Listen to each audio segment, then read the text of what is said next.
श्री रेणुकाचार्य शिवाचार्य शिखामणि सिद्धांतं स्थापयामास भूतले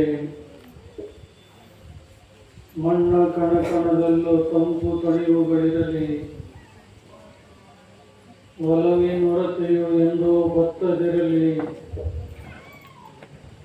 ಕಸವು ರಸವಾಗಿ ಬಾಳು ನಂದನವಾಗಿ ಶ್ರೀ ಜಗದ್ಗುರು ರೇಣುಕರ ಕರುಣೆ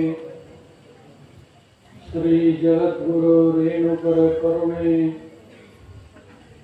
ಹೊಳೆಯಾಗಿ ಹರಿದು ಬರಲಿ ಹೊಳೆಯಾಗಿ ಹರಿದು ಬರಲಿ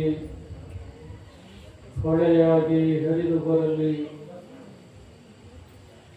ರಾಣೆಬೆನ್ನೂರು ತಾಲೂಕಿನ ಲಿಂಗಹಳ್ಳಿ ಸಂಸ್ಥಾನ ಹಿರೇಮಠದ ಪವಿತ್ರ ಆಶ್ರಯದಲ್ಲಿ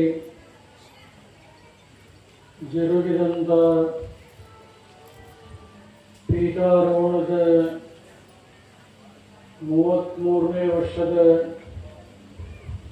ಸವಿ ನೆನಪಿನ ಅಂಗವಾಗಿ ಅಡ್ಡಪಲ್ಲಕ್ಕಿ ಮಹೋತ್ಸವ ಹಾಗೂ ಧರ್ಮ ಜಾಗೃತಿ ಸಮಾರಂಭವನ್ನು ಸಂಘಟಿಸಿ ನಿಮ್ಮೆಲ್ಲರಿಗೂ ಮಾರ್ಗದರ್ಶನ ನೀಡಿದಂಥ ಲಿಂಗಹಳ್ಳಿ ಸಂಸ್ಥಾನ ಹಿರೇಮಠದ ಶ್ರೀ ಶತಸ್ಥಲ ಬ್ರಹ್ಮ ವೀರಭದ್ರ ಶಿವಾಚಾರ್ಯ ಸ್ವಾಮಿಗಳವರೇ ಪವಿತ್ರ ಸಮಾರಂಭದಲ್ಲಿ ಪಾಲ್ಗೊಂಡು ಉಪದೇಶಾಮೃತವನ್ನು ನೀಡಿದಂಥ ಕಣ್ವಕುಪ್ಪಿ ಗವಿ ಮಠದ ಶ್ರೀ ಶತಸ್ಥಲ ಬ್ರಹ್ಮ ಡಾಕ್ಟರ್ ನಾಲ್ವಡಿ ಶಾಂತಲಿಂಗ ಶಿವಾಚಾರ್ಯ ಸ್ವಾಮಿಗಳವರೇ ಪವಿತ್ರ ಸಮಾರಂಭದಲ್ಲಿ ಪಾಲ್ಗೊಂಡಿರುವ ರೊಟ್ಟಿಹಳ್ಳಿ ಕಬ್ಬಿಣಕಂದಿ ಮಠದ ಮೊಳಲಿ ಸಂಸ್ಥಾನ ಮಠದ ಹಾರನಹಳ್ಳಿ ರಾಮಲಿಂಗೇಶ್ವರ ಮಠದ ನಾಗವಂದ ಶ್ರೀ ಮಠದ ಶ್ರೀಗಳವರೇ, ಎಲ್ಲ ವೀರಮಹೇಶ್ವರರೇ, ಕಾರ್ಯಕ್ರಮದ ಸಂಘಟಕರೇ, ಸುದ್ದಿ ಮಾಧ್ಯಮದ ಪ್ರತಿನಿಧಿಗಳವರೇ, ಸಮಾರಂಭದಲ್ಲಿ ಪಾಲ್ಗೊಂಡಿರುವ ಸಮಸ್ತ ಧರ್ಮಾಭಿಮಾನಿಗಳೇ, ತಾಯಂದಿರೇ ಮತ್ತು ಮಕ್ಕಳೇ, ಲಿಂಗಹಳ್ಳಿ ಗ್ರಾಮದ ಚಾರಿತ್ರಿಕ ಇತಿಹಾಸದಲ್ಲಿ ಇವತ್ತಿನ ಈ ದಿನ ಒಂದು ಅವಿಸ್ಮರಣೀಯವಾದಂಥ ಪವಿತ್ರ ದಿನ ಅಂತ ಹೇಳಲಿಕ್ಕೆ ಬಹಳಷ್ಟು ಸಂತೋಷ ಅನ್ನಿಸ್ತಾ ಇದೆ. ಲಿಂಗಹಳ್ಳಿಗೆ ಜಗದ್ಗುರು ದಯಮಾಡಿಸ್ತಾ ಇರೋದು ಇದೇ ಮೊದಲಲ್ಲ. ಈಗಾಗಲೇ 2-3 ಸಂದರ್ಭದಲ್ಲಿ ಈ ಗ್ರಾಮಕ್ಕೆ ಆಗಮಿಸಿ ಶ್ರೀಗಳವರಿಗೆ ಪಟ್ಟಾಭಿಷೇಕ ಇರ್ಬೋದು, ಈ ಪವಿತ್ರ ಸ್ಥಾನದಲ್ಲಿ ಜಗದ್ಗುರುವರ ಇಷ್ಟಲಿಂಗ ಮಹಾಪೂಜೆಯಾಗಿರ್ಬೋದು, ಆ ಎಲ್ಲ ಸಮಾರಂಭದಲ್ಲಿ ಪಾಲ್ಗೊಂಡು ತಮ್ಮೆಲ್ಲರಿಗೆ ಶುಭವನ್ನು ಹಾರೈಸಿದಂಥ ನೆನಪು ತಮ್ಮೆಲ್ಲರಿಗೆ ಇದೆ. ಆದರೆ ಮತ್ತೆ ಈ ವರ್ಷ ಜಗದ್ಗುರುಗಳವರು ಪೀಠಾರೋಹಣ ಮಾಡಿ 33ನೇ ವರ್ಷದಲ್ಲಿ ಪಾದಾರ್ಪಣೆಯನ್ನು ಮಾಡಿದಂಥ ಸಂದರ್ಭದಲ್ಲಿ ಲಿಂಗಹಳ್ಳಿ ಹಿರೇಮಠದ ಶ್ರೀ ವೀರಭದ್ರ ಶಿವಾಚಾರ್ಯ ಸ್ವಾಮಿಗಳು ಮತ್ತೊಮ್ಮೆ ಅಡ್ಡಪಲ್ಲಕ್ಕಿ ಮಹೋತ್ಸವವನ್ನು ಲಿಂಗಹಳ್ಳಿಯಲ್ಲಿ ಬಹಳ ಸಂಭ್ರಮ ಸಡಗರದಿಂದ ಮಾಡಿದರು. ಬಹುಶಃ ಈಗಾಗಲೇ 2-3 ಸಲ ಈ ಗ್ರಾಮದಲ್ಲಿ ಅಡ್ಡಪಲ್ಲಕ್ಕಿ ಮಹೋತ್ಸವ ನಡೆದಿತ್ತು. ಇವತ್ತು ಅದರ ಅವಶ್ಯಕತೆ ಇರಲಿಲ್ಲ. ಆದರೂ ಶ್ರೀಗಳವರ ಮಾಡಿದಂಥ ಸಂಕಲ್ಪ ಅದು ಸಿದ್ಧಿಯಾಗುವ ತನಕ ಅವರು ಯಾವತ್ತೂ ತಮ್ಮ ಕಾರ್ಯವನ್ನು ನಿಲ್ಲಿಸುವಂಥವರಲ್ಲ. 33ನೇ ವರ್ಷದ ಸವಿನೇತಿಗಾಗಿ ಶ್ರೀಮಠದ ಆವರಣದಲ್ಲಿ ಸ್ವಯಂಭೂ ಸೋಮೇಶ್ವರ ಮಾಂಗಲ್ಯ ಮಂದಿರ ಕಟ್ಟಡವನ್ನು ನಿರ್ಮಾಣ ಮಾಡಿದ್ದಾರೆ. ಇದೇ ಸಂದರ್ಭದಲ್ಲಿ ಜಗದ್ಗುರುವರ ವರ್ಧಂತಿ ಮಹೋತ್ಸವ ಅಂಗವಾಗಿ ಅಡ್ಡಪಲ್ಲಕ್ಕಿ ಮಹೋತ್ಸವ ಮಾಡಿದ್ರಿ. ಬಹುಶಃ ಇಲ್ಲೇ ಅಕ್ಕಪಕ್ಕದಲ್ಲಿರುವಂಥ ಪಲ್ಲಕ್ಕಿ ತಂದು ನೆರವೇರಿಸಬಹುದಾಗಿತ್ತು. ಆದರೆ ಶ್ರೀಗಳವರು ರಂಭಾಪುರಿ ಪೀಠ ಪರಂಪರೆಯ 120 ಜನ ಜಗದ್ಗುರುಗಳು ಯಾವ ಪಲ್ಲಕ್ಕಿಯನ್ನು ಆರೋಹಣ ಮಾಡಿ ಈ ನಾಡಿನ ಸಮಸ್ತ ಜನತೆಗೆ ಶುಭವನ್ನು ಹಾರೈಸಿದ್ದಾರೆ, ಯಾವ ಸಿಂಹಾಸನದ ಮೇಲೆ ಪೂರ್ವದ ಎಲ್ಲ ಪರಮಾಚಾರ್ಯರು ಕುಳಿತು ಸಮಾಜಕ್ಕೆ ಬೆಳಕಿನ ಸಂದೇಶವನ್ನು ಏನು ಕೊಟ್ಟಿದ್ದಾರೆ, ಅದಕ್ಕೆ ಕಾರಣವಾಗಿರುವಂಥ ಅಡ್ಡಪಲ್ಲಕ್ಕಿ ಮಹೋತ್ಸವ ಮತ್ತು ಸಿಂಹಾಸನ ಮೂಲ ಪೀಠದಿಂದಲೇ ತಂದು ನಾನು ಕಾರ್ಯವನ್ನು ನೆರವೇರಿಸ್ತೇನೆ ಅನ್ನುವಂಥ ಅವರ ಸಂಕಲ್ಪ ನಿಜವಾಗಲೂ ಜಗದ್ಗುರುವರಿಗೆ ಬಹಳಷ್ಟು ಹೆಮ್ಮೆಯನ್ನು ಉಂಟು ಮಾಡಿ ನಮಗೆ ಅನಿಸ್ತಾ ಇದೆ. ವರ್ಷದ ರಂಭಾಪುರಿ ಜಗಗಳು ಅಷ್ಟೇ ಬಂದಿಲ್ಲ, ನಮ್ಮ ಪೀಠ ಪರಂಪರೆಯ ಪಲ್ಲಕ್ಕಿ ಮತ್ತು ಸಿಂಹಾಸನ ಬಂದಿರುವ ಕಾರಣ ಅವರೆಲ್ಲರೂ ಕೂಡ ಈ ಸಂದರ್ಭದಲ್ಲಿ ಈ ಗ್ರಾಮಕ್ಕೆ ಬಂದು ತಮ್ಮೆಲ್ಲರಿಗೆ ಶುಭವನ್ನು ಹಾರೈಸ್ತಾ ಇದ್ದಾರೆ ಅನ್ನುವಂಥ ಭಾವನೆ ನಮಗೂ ಕೂಡ ಅದೇ ಆಗಿದೆ. ಸಮಯ ಬಹಳ ಆಗಿರೋದು ಒಂದು ಕಾರಣ. ಜಗದ್ಗುರು ರಂಭಾಪುರಿ ಪೀಠದಲ್ಲಿ ಜಯಂತಿ ಜಾತ್ರಾ ಮಹೋತ್ಸವ ಮುಗಿಸಿ ಮಾರನೇ ದಿನ ಪ್ರಯಾಣ ಮಾಡಿ ನಿರಂತರವಾಗಿ ಒಂದೆಲ್ಲ ಒಂದು ಭಾಗದಲ್ಲಿ ಕಾರ್ಯಕ್ರಮಗಳು ನಡೀತಾ ಇದ್ದಾವೆ. ನಿನ್ನೆ ಈ ಸಮಯದಲ್ಲಿ ಬೆಳಗಾವಿ ಜಿಲ್ಲೆ ಬೈಲಹೊಂಗಲ ತಾಲೂಕಿನ ಹೊನ್ನೂರಿನಲ್ಲಿ ಅಡ್ಡಪಲ್ಲಕ್ಕಿ ಮಹೋತ್ಸವ, ಧರ್ಮ ಸಮಾರಂಭ, ವೀರಭದ್ರೇಶ್ವರ ಜಾತ್ರಾ ಮಹೋತ್ಸವದಲ್ಲಿ ಪಾಲ್ಗೊಂಡಿದ್ದೆ. ಅದನ್ನು ಪೂರ್ಣಗೊಳಿಸಿ ತೀರ್ಥಹಳ್ಳಿ ತಾಲೂಕಿನ ಕೋಣಂದೂರಿಗೆ ಮಧ್ಯರಾತ್ರಿ 1 ಗಂಟೆಗೆ ಅಲ್ಲಿ ನಾವು ತಲುಪಿ ಇವತ್ತು ಬೆಳಗ್ಗೆ ಕೌಲೇದುರ್ಗ ಭುವನಗಿರಿ ಸಂಸ್ಥಾನ ಮಠದಲ್ಲಿ ಲೋಕ ಕಲ್ಯಾಣಾರ್ಥವಾಗಿ ಜಗದ್ಗುರುವರ ಇಷ್ಟಲಿಂಗ ಮಹಾಪೂಜೆ ನೆರವೇರಿಸಿ ಅಲ್ಲಿಂದ ಇಲ್ಲಿಗೆ ಬರಬೇಕಾದ್ರೆ ಬಹಳ ತಡ ಆಯ್ತು. ನಾವು ನಾಳೆ ಇಷ್ಟಲಿಂಗ ಪೂಜೆಗೆ ಮಾತ್ರ ಶ್ರೀಗಳವರಿಗೆ ಅವಕಾಶ ಕೊಟ್ಟಿದ್ವಿ. ಆದರೆ ಶ್ರೀಗಳವರು ಕೌಲೇದುರ್ಗ ಮಠಕ್ಕೆ ಕೊಟ್ಟ ನಂತರದಲ್ಲಿ ಬುದ್ಧಿ ಹಿಂದಿನ ದಿನ ಸಾಯಂಕಾಲ ಅಡ್ಡಪಲ್ಲಕ್ಕಿ ಮಹೋತ್ಸವ ಕೂಡ ಮಾಡಬೇಕು ಅಂತ ನಾವು ಮತ್ತು ನಮ್ಮ ಭಕ್ತರು ಸಂಕಲ್ಪ ಮಾಡಿದ್ದೇವೆ. ಶ್ರೀಗಳವರ ಸಂಕಲ್ಪವನ್ನು ನಾವು ಯಾವುದೇ ಕಾರಣಕ್ಕೆ ತಿರಸ್ಕಾರ ಮಾಡದೆ ಅವರಲ್ಲಿರುವಂತಹ ಶ್ರದ್ಧೆ ಅಭಿಮಾನ ಕಂಡು ಹಾಗೆ ಅಂತ ಒಪ್ಪಿಗೆಯನ್ನು ಕೊಟ್ವಿ. ಆದರೆ 4 ಗಂಟೆಗೆ ಅವರು ನಿಗದಿ ಮಾಡಿದ್ರು. ಬಹುಶಃ ಅಲ್ಲಿ ಮುಗಿದಿದ್ದೇ 3 ಗಂಟೆ.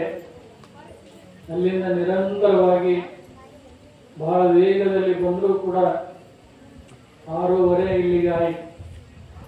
ಆದರೂ ಪ್ರಶಾಂತವಾದಂಥ ವಾತಾವರಣದಲ್ಲಿ ಅಡ್ಡಪಲ್ಲಕ್ಕಿ ಮಹೋತ್ಸವ ಬಹಳ ಸಂಭ್ರಮ ಸಡಗರದಿಂದ ತಾವೆಲ್ಲ ಮಾಡಿದ್ದನ್ನು ನೋಡಿ ಜಗದ್ಗುರುವರಿಗೆ ಅತ್ಯಂತ ಸಂತೋಷವನ್ನು ಉಂಟು ಮಾಡ್ತಾ ಇದೆ. ಈಗಾಗಲೇ ಎಲ್ಲ ಶ್ರೀಗಳ ಪರವಾಗಿ ಕಣ್ಣಕುಪ್ಪಿ ಗರಿಮಠದ ಡಾಕ್ಟರ್ ನಾಲ್ವಡಿ ಶಾಂತಲಿಂಗ ಶಿವಾಚಾರ್ಯ ಸ್ವಾಮಿಗಳು ಮಾನವನ ಬದುಕಿಗೆ ಬೇಕಾದಂಥ ಕೆಲವು ಅಮೂಲ್ಯವಾದಂಥ ಚಿಂತನೆಗಳನ್ನು ನಿಮ್ಮೆಲ್ಲರ ನೆತ್ತಿಯನ್ನು ತುಂಬಿದ್ದಾರೆ. ನಾಳೆ ಮತ್ತೆ ಪೂಜೆ ನಂತರದಲ್ಲಿ ಒಂದು ಸಾಂಕೇತಿಕವಾದಂತಹ ಸಮಾರಂಭ ನಡೀತಾ ಇದೆ. ಆ ಸಂದರ್ಭದಲ್ಲಿ ರಟ್ಟಿಹಳ್ಳಿ ಶ್ರೀಗಳು, ಮಳಲಿ ಮಠದ ಶ್ರೀಗಳು, ಇನ್ನುಳಿದ ಶ್ರೀಗಳವರು ಕೂಡ ತಮ್ಮ ಉಪದೇಶಾಮೃತವನ್ನು ತಮ್ಮೆಲ್ಲರಿಗೆ ಬೋಧಿಸ್ತಾರನ್ನುವಂಥ ಮಾತನ್ನು ಪ್ರಸ್ತಾಪಿಸಿ, ಜಗದ್ಗುರು ಈ ಸಂದರ್ಭದಲ್ಲಿ ಹೆಚ್ಚು ಹೇಳದೇ ಇದ್ರೂ ಕೂಡ ಜವಾಬ್ದಾರಿಯ ಸ್ಥಾನದಿಂದ ಒಂದೆರಡು ಮಾತುಗಳನ್ನು ಹೇಳಲಿಕ್ಕೆ ಬಯಸ್ತಾ ಇದ್ದೆ. ಈ ಭಾರತ ಪುಣ್ಯ ಭೂಮಿ, ಧರ್ಮದ ಭೂಮಿ. ಈ ಪವಿತ್ರ ಪುಣ್ಯ ಭೂಮಿಯಲ್ಲಿ ಅನೇಕ ಆಚಾರ್ಯರು, ಋಷಿಮುನಿಗಳು, ಅನೇಕ ಮಹಂತರು ಇಲ್ಲಿ ಅವತರಿಸಿ ಮಾನವ ಕುಲಕೋಟಿಯನ್ನು ಉದ್ಧಾರ ಮಾಡಿದ. ಧರ್ಮ ಬೇರೆ ಬೇರೆಯಾಗಿದ್ದರೂ ಆಯಾ ಧರ್ಮಗಳ ಆಚರಣೆಗಳು ಬೇರೆ ಬೇರೆ ಆಗಿದ್ದರೂ ಆ ಎಲ್ಲ ಧರ್ಮಗಳ ಮತ್ತು ಎಲ್ಲ ಮಹಾನುಭಾವರ ಒಂದು ಧ್ಯೇಯ ಏನು ಅಂದರೆ ಇಡೀ ಮಾನವ ಕುಲಕೋಟಿ ಉದ್ಧಾರ ಆಗಬೇಕು, ಸನ್ಮಾರ್ಗದ ಸತ್ಪದದ ಕಡೆಗೆ ಬರುವಂಥವರು ಆಗಬೇಕು ಅನ್ನೋದೇ ಹೊರತು ಬೇರೇನೂ ಕೂಡ ಅಲ್ಲ. ಇವತ್ತು ವೀರಶೈವ ಧರ್ಮದ ಪಂಚಪೀಠಗಳು, ಪ್ರಾಚೀನವಾದಂತಹ ಗುರುಪೀಠಗಳು, ಈ ಪಂಚಪೀಠಗಳನ್ನು ರಾಷ್ಟ್ರೀಯ ಗುರುಪೀಠಗಳು ಅಂತೇಳಿ ಪ್ರಖ್ಯಾತಿಯನ್ನು ಪಡೆದಿವೆ. ಉತ್ತರಾಂಚಲ ತುತ್ತ ತುದಿಯಲ್ಲಿ ಕೇದಾರ ಒಂದು ಪೀಠ ನಮ್ಮದಲ್ಲಿದೆ. ಅಲ್ಲಿಂದ ಕೆಳಗೆ ಬಂದರೆ ಉತ್ತರ ಪ್ರದೇಶದಲ್ಲಿ ಮತ್ತೊಂದು ಕಾಶಿ ಜ್ಞಾನ ಸಿಂಹಾಸನ ಪೀಠ ಇದೆ. ಅಲ್ಲಿಂದ ಮತ್ತೆ ಮುಂದೆ ಬಂದರೆ ಮಧ್ಯಪ್ರದೇಶದಲ್ಲಿ ಉಜ್ಜಯಿನಿಯ ಸದ್ಧರ್ಮ ಪೀಠ ಅಲ್ಲಿತ್ತು, ಇವತ್ತು ಅವಶೇಷ ಇದೆ. ಪರಕೀಯರ ಆಕ್ರಮಣದಿಂದಾಗಿ, ನೆರೆಹಾವಳಿಯ ತೊಂದರೆಯಿಂದಾಗಿ ಇವತ್ತು ಹಿಂದೆ ಬಳ್ಳಾರಿ ಜಿಲ್ಲೆ, ಇವತ್ತು ವಿಜಯನಗರ ಜಿಲ್ಲೆಯ ಕೂಡ್ಲಿಗಿ ತಾಲೂಕಿನಲ್ಲಿ ಉಜ್ಜಯಿನಿ ಪೀಠ ನೆಲೆಗೊಂಡಿದ್ದು ನಮ್ಮೆಲ್ಲರಿಗೆ ಗೊತ್ತಿದೆ. ಅಲ್ಲಿಂದ ಮುಂದೆ ಆಂಧ್ರ ಪ್ರದೇಶಕ್ಕೆ ಬಂದರೆ ಶ್ರೀಶೈಲದ ಸೂರ್ಯ ಸಿಂಹಾಸನ ಪೀಠ ಅಲ್ಲಿ ವಿರಾಜಮಾನವಾಗಿದೆ. ಅಲ್ಲಿಂದ ದಕ್ಷಿಣಕ್ಕೆ ಬಂದರೆ ಬಹುಶಃ ತಮ್ಮೆಲ್ಲರಿಗೆ ಗೊತ್ತಿರುವಂತೆ ಬಾಳೆಹೊನ್ನೂರು ಶ್ರೀ ಜಗದ್ಗುರು ರಂಭಾಪುರಿಯ ಪೀಠ ವಿರಾಜಮಾನವಾಗಿದೆ. ಸೃಷ್ಟಿ ಸೌಂದರ್ಯದ ಮಡಿಲಲ್ಲಿ, ಭದ್ರಾ ನದಿಯ ತಟದಲ್ಲಿ ಜಗದ್ಗುರು ರೇಣುಕಾಚಾರ್ಯರು ಈ ಸಿಂಹಾಸನವನ್ನು ಸಂಸ್ಥಾಪನೆ ಮಾಡಿದ್ದು ಇತಿಹಾಸ ಪ್ರಸಿದ್ಧವಾದಂಥ ಮಹಾಮುನಿ ಅಗಸ್ತ್ಯರು ಆ ಮಲಯಾಚಲ ಪರ್ವತ ಶ್ರೇಣಿಯಲ್ಲಿ ತಪಸ್ಸನ್ನು ಮಾಡಿದ್ದಾರೆ. ಬಹುಶಃ ಅವರ ತಪಸ್ಸಿಗೆ ಮೆಚ್ಚಿ ಅವರಿಗೆ ಶಿವಾದ್ವೈತ ಸಿದ್ಧಾಂತದ ಅರಿವನ್ನು ಉಂಟು ಮಾಡುವುದಕ್ಕಾಗಿ ಅಲ್ಲಿಗೆ ಆಗಮಿಸ್ತಾ ಆ ಸುಂದರ ಪ್ರಶಾಂತ ವಾತಾವರಣ ನೋಡಿ ಕೃಷ್ಣ ಅರ್ಜುನನಿಗೆ ಯಾವ ರೀತಿಯಾಗಿ ಭಗವದ್ಗೀತೆಯನ್ನು ಬೋಧನೆ ಮಾಡಿದರು, ಅದೇ ರೀತಿಯಾಗಿ ಜಗದ್ಗುರು ರೇಣುಕಾಚಾರ್ಯರು ಮಹಾಮುನಿ ಅಗಸ್ತ್ಯರಿಗೆ ವೀರಶೈವ ಧರ್ಮದ ಪರಮ ರಹಸ್ಯವನ್ನು ಬೋಧ ಮಾಡಿ ಉದ್ಧರಿಸಿದಂಥವರ ಜಾತ್ಯತೀತ ಮನೋಭಾವನೆಗೆ ಒಂದು ಭದ್ರವಾದಂಥ ಬುನಾದಿಯನ್ನು ಬಹಳ ಪ್ರಾಚೀನ ಕಾಲದಲ್ಲಿ ಹಾಕಿದ್ದಾರೆ. ಆದರೆ ಕೆಲವು ಜನ ತಪ್ಪು ತಿಳುವಳಿಕೆಯಿಂದ 12ನೇ ಶತಮಾನದಲ್ಲಿ ಮಾತ್ರ ಅಸ್ಪೃಶ್ಯರ ಉದ್ಧಾರವಾಯಿತು, ಮಹಿಳೆಯರಿಗೆ ಧಾರ್ಮಿಕವಾದಂಥ ಸ್ವಾತಂತ್ರ್ಯ ಕೊಟ್ಟರು ಅಂತ ಕೆಲವರು ಹೇಳ್ತಾರೆ. ಅವರಿಗೆ ವೀರಶೈವ ಧರ್ಮದ ಪರಿಪೂರ್ಣವಾದಂತಹ ಜ್ಞಾನ, ಇದರ ಇತಿಹಾಸ ಪರಂಪರೆ ಅರಿವು ಇಲ್ಲದ ಕಾರಣ ಆ ರೀತಿ ಅವರು ಹೇಳಬಹುದು ಹೊರತು ಮೂಲ ಅರಿತು ನಡೆದಾಗ ಸತ್ಯ ಎಲ್ಲರಿಗೂ ಕೂಡ ಮನವರಿಕೆ ಆಗುವಂತಹದ್ದಾಗ್ತದೆ. ವೀರಶೈವ ಧರ್ಮದ ಪಂಚಪೀಠಗಳು ಜಾತಿ ಮತ ಪಂಥಗಳನ್ನು ಮೀರಿ ಎಲ್ಲ ವರ್ಗದ ಜನರ ಭಾವನೆಗಳಿಗೆ ಸ್ಪಂದಿಸಿ ಕೆಲಸವನ್ನ ಹಿಂದೂ ಮಾಡಿವೆ, ಇವತ್ತು ಮಾಡ್ತಾ ಇದ್ದಾವೆ, ಮುಂದೂ ಕೂಡ ಭವಿಷ್ಯತ್ತಿನಲ್ಲಿ ಕಾರ್ಯ ನಿರಂತರವಾಗಿ ನಡೀತಾ ಇದೆ. ಬಹುಶಃ ಇವತ್ತು ನೀವೆಲ್ಲ ನೋಡ್ತಾ ಇದ್ದೀರಿ, ಅವರವರ ಧರ್ಮಕ್ಕೆ ಅವರವರ ಜಾತಿ ಜನಾಂಗಕ್ಕೆ ಒಳ್ಳೆಯದಾಗಲಿ ಅಂತ ಹೇಳೋರು ಬಹಳ ಜನ, ಆದರೆ ಮಾನವ ಧರ್ಮಕ್ಕೆ ಜಯವಾಗಲಿ ಅನ್ನುವಂಥ ಒಂದು ಜಯಘೋಷವನ್ನು ಮಾಡಿದಂಥ ಪೀಠ ಯಾವುದಾದ್ರೂ ಇದ್ರೆ ನಿಮ್ಮೆಲ್ಲರ ಅಭಿಮಾನದ ಶ್ರೀಮದ್ ರಂಭಾಪುರಿ ವೀರಸಿಂಹಾಸನ ಪೀಠ.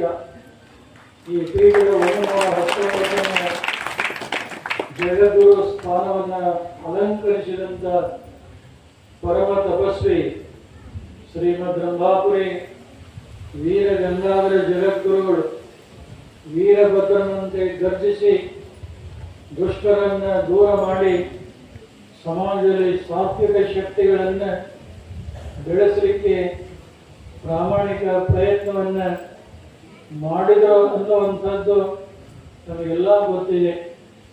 ಬಹುಶಃ ಈ ಪ್ರಾಂತ ಪ್ರದೇಶದಲ್ಲಿ ಪರಮ ಪೂಜ್ಯ ಗಂಗಾಧರ ಜಗದ್ಗುರುಗಳನ್ನ ಸಂಚಾರದಲ್ಲಿದ್ದಾರೆ, ತಾವೆಲ್ಲ ಅವರ ದರ್ಶನ ಮಾಡಿದ್ದೀರಿ, ಕಣ್ತುಂಬ ನೋಡಿ ಅವರ ಕಾರುಣ್ಯಕ್ಕೆ ಒಳಗಾಗಿ ಅಂತ ಜಗದ್ಗುರುಗಳು ಬರೆದಂಥ ಮಾನವ ಧರ್ಮಗೀತೆಯಲ್ಲಿ ಬಹಳ ವಿಶ್ವ ಬಂಧುತ್ವದ ಸಾಮರಸ್ಯದ ಸಂದೇಶಗಳನ್ನು ಈ ನಾಡಿಗೆ ಮೊಟ್ಟ ಮೊದಲಿಗೆ ಕರೆಯನ್ನು ಕೊಟ್ಟಿದ್ದು ಯಾರೂ ಕೂಡ ಮರೆಯುವಂತಿಲ್ಲ. ಅವರು ಬರೆದಂಥ ಮಾನವ ಧರ್ಮಗೀತೆಯಲ್ಲಿ ರೇಣುಕ ಶಂಕರ ಮಧ್ವರ ಮಾಂಜ ಬುದ್ಧ ಮಹಾವೀರ ನಾನಕ ಯೇಸು ಕ್ರಿಸ್ತ ಪೈಗಂಬರ ಹೊರೆದ ಸನಾತನ ಧರ್ಮಕ್ಕೆ ಜಯವಾಗಲಿ. ರೇಣುಕರನ್ನ ಸ್ಮರಿಸಿ ಕೈ ಬಿಡಬಹುದಾಗಿತ್ತು, ಆದರೆ ಸರ್ವಧರ್ಮ ಸಮನ್ವಯ ಪರಮಾಚಾರ್ಯರಂತ ಅವರು ಪ್ರಾಚೀನ ಎಲ್ಲ ಆಚಾರ್ಯರ ಪವಿತ್ರ ಹೆಸರುಗಳನ್ನು ಮತ್ತು ಜಾಗತಿಕ ಧರ್ಮಗಳ ಪ್ರವಾದಿಗಳ ಹೆಸರುಗಳನ್ನು ಮಾನವ ಧರ್ಮಗೀತೆಯಲ್ಲಿ ಅಡಗಗೊಳಿಸಿ ನಾಡಿನ ಜನತೆಗೆ ಭಾವೈಕ್ಯತೆಯ ಸಂದೇಶವನ್ನು ಕರುಣಿಸಿದರು ಅನ್ನುವಂತಹ ಸತ್ಯ ತಮ್ಮೆಲ್ಲರಿಗೂ ಕೂಡ ಗೊತ್ತಿದೆ. ಮುಂದುವರೆದು ಇನ್ನೊಂದು ಮಾತನ್ನು ಹೇಳಿ, ಬಸವಾದಿ ಶರಣರು ಹೊಸೆದು ಪಾಲಿಸಿ ತೋರ್ದ ಹೆಸರಾಂತ ಕವಿಗಳು ಉಸಿರ್ದ ಪರಾತ್ಪರ ಧರ್ಮಕ್ಕೆ ಜಯವಾಗಲಿ. ಪರಶಿವನ ಪಂಚಮುಖಗಳಿಂದ ಆವಿರ್ಭವಿಸಿದಂಥ ಜಗದ್ಗುರು ರೇಣುಕಾದಿ ಪಂಚ ಆಚಾರ್ಯರು ಈ ಭೂಮಂಡಲದಲ್ಲಿ ಕೊಲ್ಲಿಪಾಕಿ ಸೋಮೇಶ್ವರಾದಿ ಪಂಚ ಶಿವಲಿಂಗಗಳಿಂದ ಅವತರಿಸಿ ಈ ಭೂಮಂಡಲದಲ್ಲಿ ಸರ್ವೋತ್ಕೃಷ್ಟವಾದಂಥ ಎಲ್ಲರೂ ಪರಿಪಾಲನೆಗೆ ಯೋಗ್ಯ ಅನಿಸಿರುವಂಥ ವೀರಶೈವ ಧರ್ಮ ಸಿದ್ಧಾಂತವನ್ನು ಪ್ರತಿಷ್ಠಾಪನೆಯನ್ನು ಮಾಡಿ ಈ ಜೀವಾತ್ಮ ಪರಮಾತ್ಮನಾಗಲಿಕ್ಕೆ ಅಂಗಲಿಂಗವಾಗಲಿಕ್ಕೆ ಏನು ಅರಿಯುವ ಆದರ್ಶಗಳನ್ನು ಕೊಡಬೇಕು ಅದನ್ನೆಲ್ಲವನ್ನ ಕೊಟ್ಟರು ಅನ್ನೋದನ್ನ ನಾವು ಯಾರೂ ಕೂಡ ಮರೆಯಲಿಕ್ಕೆ ಸಾಧ್ಯವಾಗುವುದಿಲ್ಲ. ಅಂತ ಆದರ್ಶ ಪರಂಪರೆಯನ್ನ ಮತ್ತು ವಿಶ್ವ ಬಂಧುತ್ವದ ಚಿಂತನೆಗಳನ್ನು ಕಂಡು 12ನೇ ಶತಮಾನದ ಬಸವಣ್ಣನವರು ಒಬ್ಬರೇ ಅಲ್ಲ, ಅನೇಕ ಶರಣರು ಈ ಧರ್ಮವನ್ನು ಸ್ವೀಕಾರ ಮಾಡಿ ಈ ಧರ್ಮದಂತೆ ನಡೆದು ತಾವೊಬ್ಬರೇ ಅಲ್ಲ ತಮ್ಮ ಬೆನ್ನ ಹಿಂದೆ ಬಂದಂಥ ಎಲ್ಲ ಜನರನ್ನ ಸನ್ಮಾರ್ಗಕ್ಕೆ ಕರೆತರುವಂಥ ಒಂದು ಪ್ರಾಮಾಣಿಕ ಪ್ರಯತ್ನವನ್ನ ಮಾಡಿದರು ಅನ್ನುವಂಥದ್ದು ಎಲ್ಲರಿಗೂ ಕೂಡ ಗೊತ್ತಿದೆ. ಬಹುಶಃ ಮನುಷ್ಯನಿಗೆ ಇವತ್ತು ಹಳೆಯದು ಬೇಕು, ಹೊಸದು ಕೂಡ ಬೇಕು. ಅದೇ ರೀತಿಯಾಗಿ ಜಗದ್ಗುರು ರೇಣುಕಾದಿ ಪಂಚಾಚಾರ್ಯರ ತತ್ವ ಸಿದ್ಧಾಂತಗಳಾಗಲಿ, 12ನೇ ಶತಮಾನದ ಶರಣರ ಸಾಮಾಜಿಕ ಚಿಂತನೆಗಳಾಗಲಿ, ಬದುಕಿ ಬಾಳುವಂಥ ಎಲ್ಲ ವರ್ಗದ ಜನರಿಗೆ ದಾರಿ ದೀಪ. ಎಷ್ಟೋ ಜನ ಮಹತ್ವರನ್ನ ಕೇವಲ ಆಯಾ ಜಾತಿ ಜನಾಂಗಕ್ಕೆ ಸೀಮಿತಗೊಳಿಸುವಂಥ ಕೆಲಸ ಇತ್ತೀಚಿನ ದಿನಗಳಲ್ಲಿ ನಡೀತಾ ಇದೆ. ಯಾವ ಧರ್ಮದಲ್ಲೇ ಮಹಾನುಭಾವರು ಹುಟ್ಟಿರಲಿ, ಆದರೆ ಅವರು ಹೇಳಿದಂಥ ಸಂದೇಶ ಏನಿದೆ ಅದು ಎಲ್ಲ ವರ್ಗದ ಜನರಿಗೆ ಅನ್ವಯಿಸುವಂಥದ್ದಾಗ್ತಾ ಇದೆ ಹೊರತು ಕೆಲವು ಜನರಿಗೆ ಅಲ್ಲ ಅನ್ನುವಂಥದ್ದನ್ನು ತಿಳ್ಕೋಬೇಕಾಗಿದೆ. ಕೇವಲ ಆಯಾ ಜಾತಿಗೆ ಪಟ್ಟ ಕಟ್ಟಿ ಅವರ ದೂರದೃಷ್ಟಿಗಳನ್ನು ನಾವು ಸಂಕುಚಿತಗೊಳಿಸುವಂಥ ಮನೋಭಾವನೆಗೆ ಯಾರೂ ಕೂಡ ಕಾರಣರಾಗಬಾರದು. ಶ್ರೀ ಜಗದ್ಗುರು ರೇಣುಕಾಚಾರ್ಯರು ನೊಂದವರ ಬೆಂದವರ ಧ್ವನಿಯಾಗಿ ಕೆಲಸ ಮಾಡಿ ಅಶಕ್ತರನ್ನ ಅವರನ್ನು ಸಬಲಗೊಳಿಸಲಿಕ್ಕೆ ಪ್ರಾಮಾಣಿಕ ಪ್ರಯತ್ನವನ್ನು ಮಾಡಿದ್ದಾರೆ. ಈ ಭೂಮಿ ಯಾವಾಗಲೂ ಹಸಿರಾಗಿದ್ದು ಈ ನಾಡಿಗೆ ಅನ್ನವನ್ನು ಕೊಡುವಂಥ ರೈತ ಆತನ ಜೀವನ ಉಜ್ವಲವಾಗಲಿ ಅಂಥೇಳಿ ಹಸಿರು ಧ್ವಜವನ್ನು ಎತ್ತಿ ಹಿಡಿದು ಜಗತ್ತಿಗೆ ಶಾಂತಿ ಸಮೃದ್ಧಿಯ ಸಂದೇಶವನ್ನು ಕೊಟ್ಟರು. ಇವತ್ತು ಇದೇ ಹಸಿರು ಧ್ವಜವನ್ನು ಇಸ್ಲಾಂ ಧರ್ಮದ ಮೊಹಮ್ಮದ್ ಪೈಗಂಬರ್ ತಮ್ಮ ಮಸೀದಿಯ ಮೇಲೆ ಇದೇ ಹಸಿರು ಧ್ವಜವನ್ನು ಹಾರಿಸಿದ್ದಾರೆ. ಅಂದರೆ ಆದಿಯಲ್ಲಿ ಜಗದ್ಗುರು ರೇಣುಕಾಚಾರ್ಯರು ಎತ್ತಿ ಹಿಡಿದಂಥ ಶಾಂತಿ ಸಮೃದ್ಧಿಯ ಈ ಸಂದೇಶವನ್ನು ಮೊಹಮ್ಮದ್ ಪೈಗಂಬರು ಕೂಡ ಅನುಸರಿಸಿ ನಡೆದರು ಅನ್ನುವುದನ್ನು ಸೂಕ್ಷ್ಮವಾಗಿ ನಾವೆಲ್ಲ ತಿಳ್ಕೊಂಡಾಗ ಅರ್ಥವಾಗ್ತಾ ಇತ್ತು.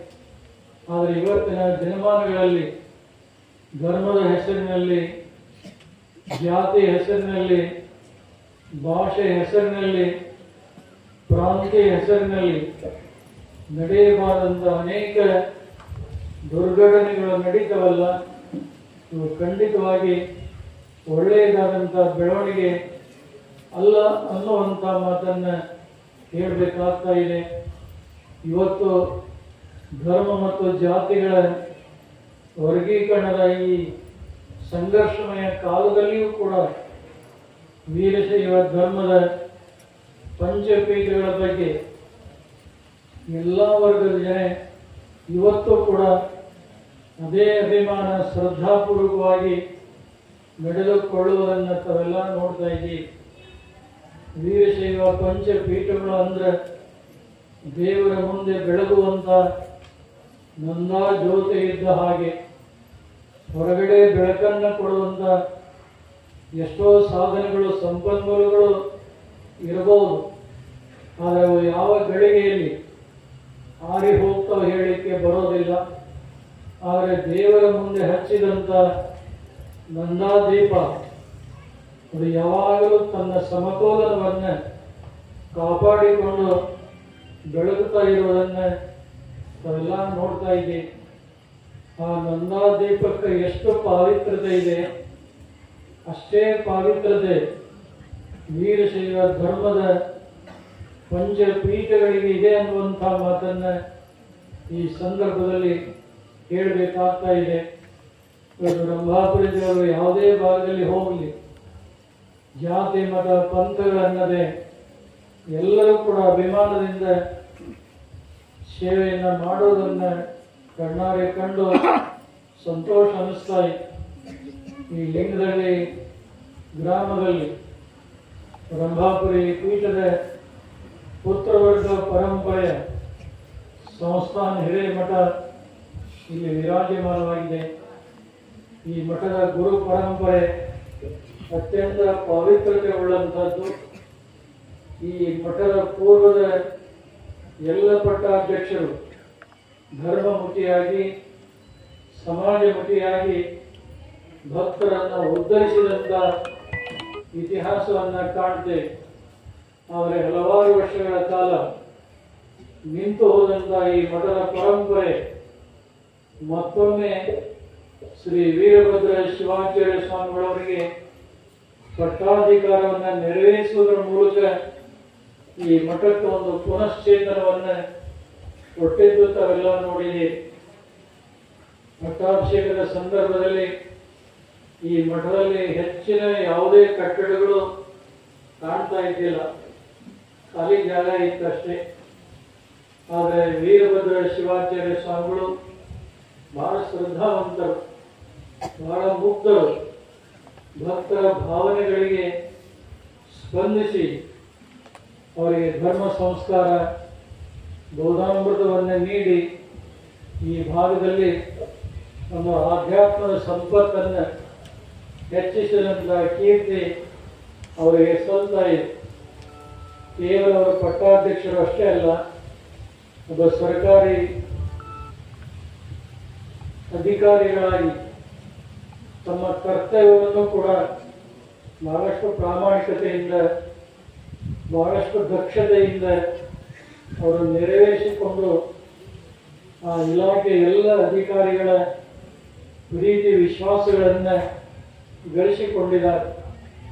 ಬಹುಶಃ ಭಕ್ತರ ಸಹಕಾರ, ಅವರು ದುಡಿದಂಥ ಶ್ರಮದ ಪ್ರತಿಫಲವಾಗಿ ಈ ಮಠಕ್ಕೆ ಒಂದು ದೊಡ್ಡ ಚೈತನ್ಯವನ್ನು ಅವರು ಉಂಟು ಮಾಡಿದ್ದಾರೆ. ಬಹಳ ಸುಂದರವಾದಂಥ ಕಟ್ಟಡಗಳನ್ನು ನಿರ್ಮಾಣ ಮಾಡಿದ್ದಾರೆ. ಬಹುಶಃ ಮೂಲ ಮಠವನ್ನು ಎಲ್ಲಿಯೂ ಕಾಣದೇ ಇರುವಂಥ ವೈಶಿಷ್ಟ್ಯತೆಯಲ್ಲಿ ಮಠವನ್ನು ಪುನರ್ ನಿರ್ಮಾಣ ಮಾಡಿ ಸ್ಫಟಿಕ ಲಿಂಗವನ್ನು ಕೂಡ ಸ್ಥಾಪಿಸಿ ಈ ರಾಜ್ಯದ ಎಲ್ಲ ಜನರ ಮನಸ್ಸನ್ನು ತಮ್ಮ ಕಡೆಗೆ ಸೆರೆ ಹಿಡಿದಿದ್ದಂಥ ಪ್ರಸಂಗಗಳು ಕೂಡ ತಾವೆಲ್ಲ ಕಂಡಿದೆ. ಇಂಥ ಪರಮ ಪವಿತ್ರವಾದಂತಹ ಕ್ಷೇತ್ರದಲ್ಲಿಯೂ ಕೂಡ ಸ್ಫಟಿಕ ಲಿಂಗವನ್ನು ಕಳ್ಳರು ಕರ್ಕೊಂಡು ಹೋಗಿರ್ಬೋದು. ಆದರೆ ಅವರಿಗೆ ಖಂಡಿತವಾಗಿ ಒಳ್ಳೆಯದಂತೂ ಆಗುವುದಿಲ್ಲ. ಆದರೆ ಶ್ರೀಗಳವರು ಅದಕ್ಕೆ ಮರುಗದೆ ಮತ್ತೆ ಬಹಳಷ್ಟು ಖರ್ಚು ಮಾಡಿ ಅದಕ್ಕಿಂತ ಮಿಗಿಲಾದಂಥ ಸ್ಫಟಿಕ ಲಿಂಗವನ್ನು ತಂದು ಪುನರ್ ಪ್ರತಿಷ್ಠಾಪನೆ ಮಾಡಿದಂಥ ಒಂದು ಶಕ್ತಿ ಗೌರವ ಸಲ್ತಾ ಇದ್ರೆ ಅದು ವೀರಭದ್ರ ಶಿವಾಚಾರ್ಯ ಸ್ವಾಮಿಗಳಿಗೆ ಸಲ್ತಾ ಇದೆ. ಪಂಚಪೀಠಗಳ ಮೇಲೆ ರಂಭಾಪುರಿ ಜಲಗಳ ಮೇಲೆ ಅತ್ಯಂತ ಅಭಿಮಾನ ಶ್ರದ್ಧೆಯನ್ನು ಅವರು ಇಟ್ಟುಕೊಂಡಿದ್ದಾರೆ. ಬಹುಶಃ ನಾಳೆ ಇವತ್ತು ಅಡ್ಡಪಲ್ಲಕ್ಕಿ ಮಹೋತ್ಸವ ಸಮಾರಂಭ ಮಾಡಿದರೆ ನಾಳೆ ಲೋಕ ಕಲ್ಯಾಣಾರ್ಥವಾಗಿ ಎಲ್ಲರೂ ಜನತೆಗೂ ಒಳ್ಳೆಯದಾಗಬೇಕು ಅನ್ನುವಂಥ ಉದ್ದೇಶವನ್ನು ಇಟ್ಕೊಂಡು ಇಷ್ಟಲಿಂಗ ಮಹಾಪೂಜೆ ಇಟ್ಕೊಂಡಿದ್ದಾರೆ. ಇಂದೂ ಕೂಡ ಈ ಸ್ಥಾನದಲ್ಲಿ ಮಹಾಪೂಜೆ ನಡೆದಿತ್ತು. ಮತ್ತೊಮ್ಮೆ ಅವರು ಮಹಾಪೂಜೆಯನ್ನು ಇಲ್ಲಿ ಹಮ್ಮಿಕೊಳ್ಳುವುದರ ಮೂಲಕ ಭಕ್ತರಿಗೆ ಸಂಸ್ಕಾರ ಕೊಡುವಂಥ ಕೆಲಸ ಅವರು ಮಾಡ್ತಾ ಇದ್ದಾರೆ. ಇಂತಹ ಲಿಂಗದಹಳ್ಳಿ ಸಂಸ್ಥಾನ ಹಿರೇಮಠ ರಂಭಾಪುರಿ ಪೀಠದ ಶಾಖಾ ಮಠವಾಗಿ ಈ ಭಾಗದಲ್ಲಿ ಭಕ್ತರ ಒಂದು ಉದ್ಧಾರ ಕಾರ್ಯವನ್ನು ಕೈಗೊಂಡಿದೆ. ಮತ್ತು ಅವರ ಭಾವನೆಗೆ ತಕ್ಕಂತೆ ಅವರಿಗೆ ಸಿಕ್ಕಂಥ ಭಕ್ತರು ಕೂಡ ಅದೇ ರೀತಿಯಾಗಿದ್ದಾರೆ.